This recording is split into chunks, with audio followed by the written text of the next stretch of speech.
Have you ever wondered why brushing your teeth is second nature, but going for a morning run feels like an uphill battle? Welcome to the fascinating world of habits, the invisible architects of our daily lives. These are the small decisions and actions we perform so regularly, so automatically, that they often go unnoticed.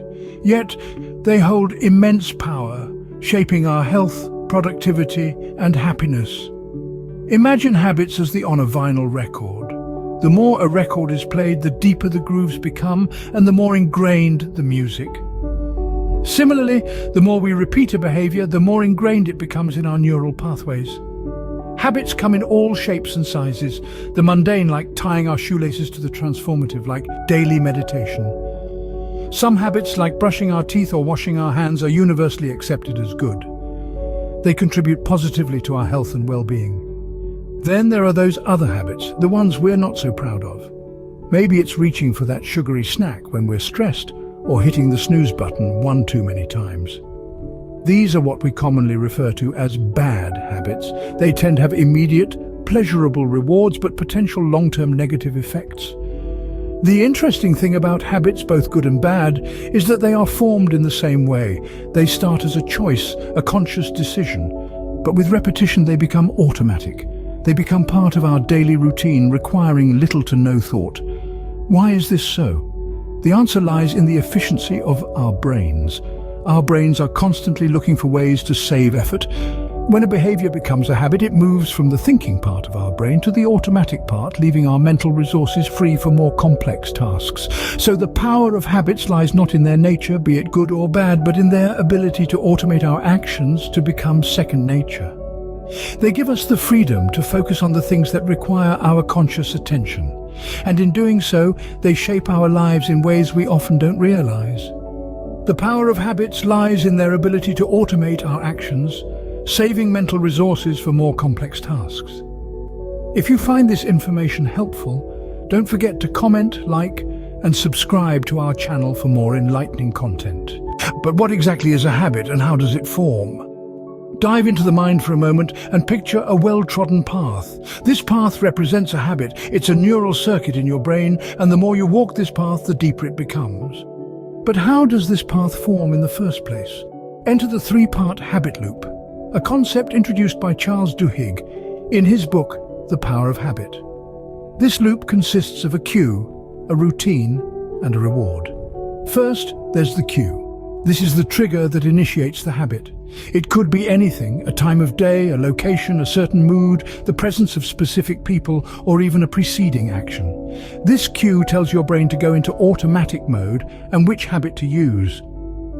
Then comes the routine, which can be physical, mental, or emotional. It's the behavior associated with the cue. Perhaps it's reaching for a snack when you're bored, or going for a run when you're feeling stressed. This is the action you take when the cue is presented. Lastly, there's the reward. This is the positive reinforcement that tells your brain, hey, this routine works well. Let's do it again next time the cue shows up. It could be the satisfaction of a craving, the feeling of accomplishment, or the relief of stress. The magic of the habit loop is in its self-reinforcing nature. Each time you complete the loop, the neural path in your brain deepens, making it easier to travel next time. Repetition strengthens this loop and solidifies the habit. It's like walking the same path through a field over and over again. Over time, the grass gets worn down and the path becomes more defined, more automatic. And that, my friends, is how a habit forms. It's a fascinating dance of cues, routines, and rewards, all playing out beneath the surface of our conscious minds. Once formed, habits dictate our actions, often without our conscious awareness. You might be wondering why some habits are easier to form than others. This is a question that has puzzled psychologists and behavioral scientists for years. The answer, as it turns out, lies in the interplay of motivation and reward. When we talk about habits, we're essentially discussing a loop of cue, routine, and reward. You see a cue, like a notification on your phone. This prompts a routine, such as checking the message. Finally, you receive a reward, perhaps a dopamine rush from seeing a like on your social media post. This reward reinforces the habit, making it more likely that you'll repeat the routine the next time you see the cue. However, not all rewards are created equal. A strong, immediate reward is far more effective at reinforcing a habit than a weak, delayed one. Think about it. If you're trying to get into the habit of exercising, which is more motivating? The prospect of feeling good and energized right after your workout, or the vague promise of improved health years down the line? The immediate reward is palpable and real, while the delayed reward is abstract and uncertain. This is where motivation comes into play. Motivation is what drives us to seek out rewards. It's the force that pushes us to put on our running shoes and hit the pavement, even when we'd rather stay in bed. The stronger the motivation, the more likely we are to stick with a habit. But motivation alone isn't enough. For a habit to stick, the reward must be immediate and satisfying. This is why habits like scrolling through social media or eating junk food are so hard to break. They provide an instant hit of pleasure, making them highly addictive. So, if you're struggling to form a new habit, consider how you can make the reward more immediate and satisfying. Perhaps you could treat yourself to a favorite smoothie after a gym session, or listen to an audiobook while you clean. By linking an enjoyable reward to the routine, you're much more likely to stick with it. The key to forming a new habit is to make the reward immediate and satisfying. Our environment plays a critical role in our habits, often more than we realize. This is a truth that is often overlooked in our quest for self-improvement and habit formation. So let's dive in to understand how our surroundings can impact our daily routines. Imagine a world where every time you enter your kitchen, you automatically reach for the cookie jar. Or perhaps each time you sit on your couch, you find yourself reaching for the TV remote. These actions are not random, but rather they are triggered by environmental cues. Your kitchen has become associated with cookies and your couch with watching TV. In essence, these spaces have been wired into your brain as cues for these specific habits. Conversely, these environmental triggers can be used to promote positive habits. If every time you enter your home office, you begin to work, or if every time you put on running shoes, you head out for a jog, you've effectively harnessed the power of your environment to foster productive habits. Now, how can we use this understanding to our advantage? The key lies in manipulating our environment to align with our desired habits. If you're trying to eat healthier, try keeping fresh fruits and vegetables at eye level in your fridge and storing unhealthy snacks out of sight. If you want to read more, place a book next to your favorite chair instead of the remote. This way, your environment serves as a constant reminder of the habits you want to cultivate, making it easier for you to stick to them. However, it's not just about creating an environment that encourages new habits. It's equally important to alter or avoid environments that trigger unwanted behaviors. If social media distracts you from work, try changing your workspace or turning off notifications during work hours. Remember, the goal is not to rely on willpower alone, but to create an environment that naturally guides you towards your desired habits. By doing so, you are not fighting against your instincts, but are rather working with them. By manipulating our environment, we can make our habits work for us, not against us. This is the power of the environment in habit formation. Harness it wisely and see the transformation unfold. The journey of 1,000 miles begins with a single step. As we delve into the power of small changes, let's consider the concept of tiny habits. These are the small, manageable changes we can incorporate into our daily routines that, over time, can lead to significant results.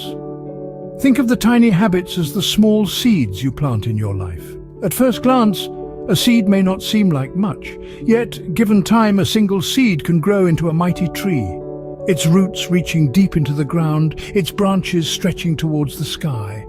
And so it is with tiny habits. They may seem insignificant in the beginning, but they have the potential to grow into something far greater. Consider the habit of reading, for example. Starting with just a page a day may seem inconsequential. However, over a year, that's 365 pages, which is more than enough for a book. Suddenly, this tiny habit has led to a substantial achievement. Or take the habit of drinking water. Replacing just one sugary drink with a glass of water each day can lead to reduced calorie intake and better hydration. Over time, this small change can greatly improve your health and well-being. And how about the habit of gratitude? Taking a moment each day to appreciate something in your life, may not seem like a big deal. Yet, over time, this simple act can shift your perspective, making you more positive and happier. The key to the power of small changes lies in their manageability. They are not overwhelming. They do not demand a drastic overhaul of your life. Instead, they invite you to take a small step, and then another, gradually leading you towards your desired destination. So don't underestimate the potential of tiny habits. Embrace them, cultivate them, watch them grow, and see how they transform your life one small change at a time. Remember, a small change today can lead to a big difference tomorrow. Scene script. Breaking a bad habit can feel like an impossible task, but it's not. Here's how. Imagine you're in a boxing ring with your bad habit. It's a formidable opponent, but you're not without tools in your arsenal. One of the most powerful strategies is to replace the bad habit with a good one. It's akin to a swift jab right in the habit's face. Instead of trying to eliminate the habit outright, you're substituting it with something more positive. For instance, if you're trying to quit smoking, you might take up running or another form of exercise. This not only gives you a healthier outlet, but it also helps to diminish the cravings for that harmful habit. Next, you must consider the environment, the ring in which you're fighting. An environment that triggers your bad habit is like giving your opponent the home advantage. So, change it. If you're trying to cut down on junk food, remove it from your home. Make it harder to reach for that bag of chips and easier to grab an apple instead. It's like turning the crowd in your favor, tipping the scales of the match to your advantage. Now focus on the rewards of breaking the habit. This is your knockout punch, the final blow that sends your bad habit tumbling to the canvas. Every time you resist the urge to indulge in your bad habit, you're not only winning the round, but you're also reaping rewards. These rewards could be better health, more money in your pocket, or even just the satisfaction of knowing you're in control. And remember, it's okay to stumble. Even the best fighters get knocked down, but they always get back up. They keep going, they persist. And that's what you must do, because breaking a habit isn't about winning every round, it's about winning the match. And the key to that is persistence. Breaking a bad habit is tough, but with persistence and the right strategies, it's completely achievable. Building good habits is just as important as breaking bad ones. Here's how to do it. The first strategy we're going to delve into is starting small. Remember, Rome wasn't built in a day. The same goes for your habits. You don't need to start big. In fact, you're more likely to stick to a new habit if it's something small and manageable. For instance, if you want to start exercising, you don't need to run a marathon on your first day. Instead, start by taking a walk around the block. By keeping the initial steps easy and achievable, you're setting yourself up for success. Now let's talk about rewards. Our brains love rewards. They're like a pat on the back for a job well done. So make your new habit rewarding. This doesn't mean you need to splurge on a lavish gift every time you stick to your habit. The reward can be something simple, like taking a moment to appreciate how good you feel after a workout or enjoying a healthy snack. By associating your new habit with positive rewards, you're more likely to stick with it. Finally, let's discuss habit trackers. These are tools that can help you stay on track with your new habit. They can be as simple as a checklist or as sophisticated as a mobile app. The idea is to provide a visual representation of your progress, which can be a powerful motivator. Seeing a string of check boxes or a streak of successful days can make you feel good about your progress and encourage you to keep going. Remember, building good habits is not about perfection, it's about progress. There will be days when you falter, and that's okay. The key is to not let one slip-up derail your entire journey. Instead, acknowledge the misstep, learn from it, and get back on track. Building good habits requires patience and consistency, but the rewards are worth it. Habits are powerful tools that can shape our lives for better or worse. As we've navigated through this journey, we've unearthed the deep science behind habits. We've explored why some habits stick while others vanish, and the pivotal role our environment plays in shaping these routines. We've discovered the immense power of small changes, and how even the slightest alteration to our daily routine can set the stage for monumental shifts in our lives. We've delved into the process of breaking bad habits, understanding that it's not about sheer willpower, but about substituting negative patterns with positive ones. And finally, we've walked through the steps of building good habits, emphasizing the importance of consistency, rewards, and a supportive environment. It's clear that habits aren't just actions we perform, they are the building blocks of our character, the foundation of our daily lives. With the right strategies and a bit of persistence, we can make our habits work for us, leading to a more productive and fulfilling life.